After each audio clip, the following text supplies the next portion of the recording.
హే గణేష, నవరాత్రుల సందర్భాన నన్ను ఒక్కసారి భూమి మీదకు పంపు తండ్రి.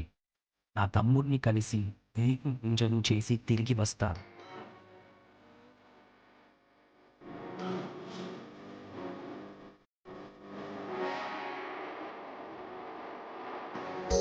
కష్టం వచ్చినా ఇంకో వైపే కంటి రెప్పలా కాసే